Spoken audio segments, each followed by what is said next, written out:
in a surprising twist, which I'm sure you would have never seen coming, I have another Seiko Presage limited edition with a textured dial to look at. I have only looked at no less than 3 others already on the channel. Well, this one has the name Old Fashioned, but does that mean it's just your grandpa's watch? Or is it something we youngins can still wear today?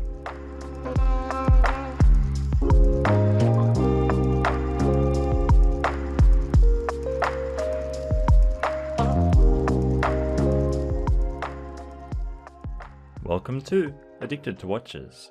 Today, we have another testament to the fact that I can't help myself when it comes to a really good looking textured dial from Seiko. This texture might look familiar if you watched my review of the Starlight, but the change in case and dial color give the watch a completely different look and feel. This is the Seiko Presage Cocktail Time SARY134. This is the JDM release of this watch, which was limited to 8,000 pieces. However, there was also an additional international release of the watch with a further 8,000 pieces, labelled as the SRPD36J1. Aside from the name, the watches are the same. On release, it had a retail price of 71,500 Japanese yen for this JDM version. The international release was available here in Australia with a retail price of 999 Australian dollars, and from what I can find, was $795 in the US. That price is a little high for what you get from a specs perspective, but as is always the case with these Presage limited editions, it's all about the dial. And what better place to start looking more closely at the watch? As we make our way through and around the watch, you'll probably notice that it is virtually the same watch as my Starlight, except the dial is brown and the case is gold. That's not going to stop me from looking at and appreciating this one though. The dial features a textured surface that looks like it could have been engraved by hand, with all these short, light marks. It is combined with a subtle fume effect, darkening towards the edges of the dial. Either of these by themselves would have been enough to make this a fantastic dial, but having both of them together is what makes this one special and really stand out in Seiko's lineup. Above the pinion, all we've got is the Seiko logo applied in a gold color. I'm glad they kept it simple here, because it lets the dial do the talking. Beneath, and printed in a matching gold color, are the words Presage, Automatic. I think both words aren't necessary, but they are small and unobtrusive, so I can let it slide here. Hour markers are also gold in color, and are these faceted diamond shapes pointing inwards. The cardinal points have wider, more substantial markers, and the one at 3 has been chopped off to make way for the date. Again, we have some gold here in the form of the applied date frame. It is beveled and features a mix of finishes, which is a nice touch. What would have also been a nice touch is a color-matched date wheel with gold printing for the numbers. Instead, we have a black wheel with white numbers, and the dial around it is already dark enough with that fume effect for it not to stand out too much. The final piece of the puzzle that is this dial is the minute track. You're probably tired of me saying it by now, but I really like it when there are partial seconds marked in the minute track.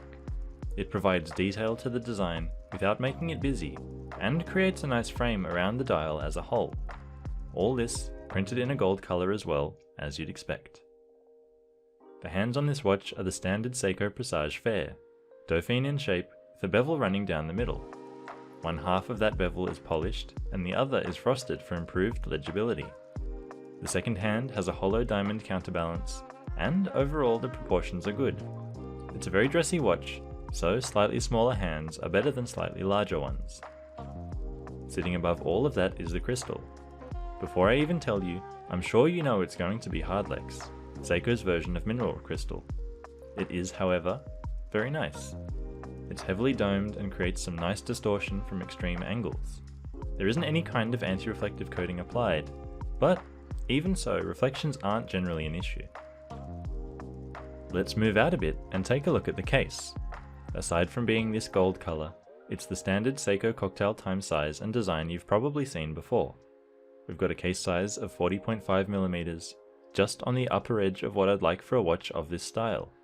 Thickness is boosted up by that domed crystal, to 11.9mm, which is not bad at all, and lug to lug comes in at 47.3mm. Those fairly compact dimensions mean that even though this watch is pretty much all dial, it still wears well.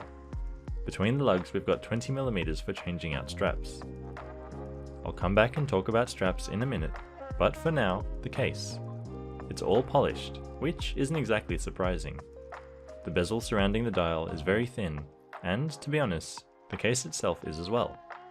It's really the crystal which gives the watch a big part of its thickness. The case sides are flat slab sides, and the crown is unguarded. That crown is actually decently large for the watch, and is signed with the Seiko S. It's easy to grip and turn if you're setting the time or hand winding the watch, which you can do thanks to the 4R35 movement powering the watch. It's visible through the exhibition caseback that screws down to give this watch a passable 50 meters of water resistance. Around the caseback we have some basic specs of the watch, as well as the numbered edition of the watch out of 8000. Inside, the 4R35 is beating away at 3 Hz or 6 times per second. Like I mentioned before, it hacks and hand winds, and has a power reserve of about 40 hours. Reliable if not fairly basic, but Seiko have decorated it with a matching gold rotor, like they do with many of their other limited editions. Coming back to the straps now, this watch actually came with 2. In this very nice looking box, there is this dark brown leather strap attached to the watch, as well as this lighter caramel brown strap if you wish to change it out. One thing I appreciate is that Seiko have given you 2 deployant clasps here, one for each strap, rather than making you switch it out between them if you want to use the other. The strap itself is 20mm and par for the course in terms of Seiko leather straps. Not terrible, but nothing that will knock your socks off. This darker brown one has some accent stitching, which ties in with the gold colour of the case nicely. The finish of the leather is probably a little bit too shiny for my liking though. Now, let's get it on wrist and see how it wears. I've already had a lot of experience wearing my Starlight, and this of course wears no differently. That is to say, comfortably. It's on the larger side of what I prefer, but still within my size range, and strikes a nice balance of presence and laying low. As much as a gold watch can. All of those polished surfaces play nicely with the light as I turn my 7-inch wrist, and it's a very pleasant wearing experience. So, this watch might be old-fashioned, but I certainly don't think it's just something for your grandpa to wear. Sure, he can wear it, but it will look equally good on wrists of all ages. I think there is no denying that it's a good-looking watch. Brown and gold together is always going to be a winning combination. That said, as with all other cocktail time watches, I wouldn't mind if they shaved a millimeter or so from the case, and a gold watch won't suit everyone. I remember reading that the colour of your veins can help to know which metal colour suits you best. People with green veins have warmer undertones to their skin, and gold generally looks better, whereas those with blue veins have cooler undertones to their skin colour, and silver generally looks good with them. That's not to say you can't wear gold if you've got cooler tones. After all, rules are meant to be broken.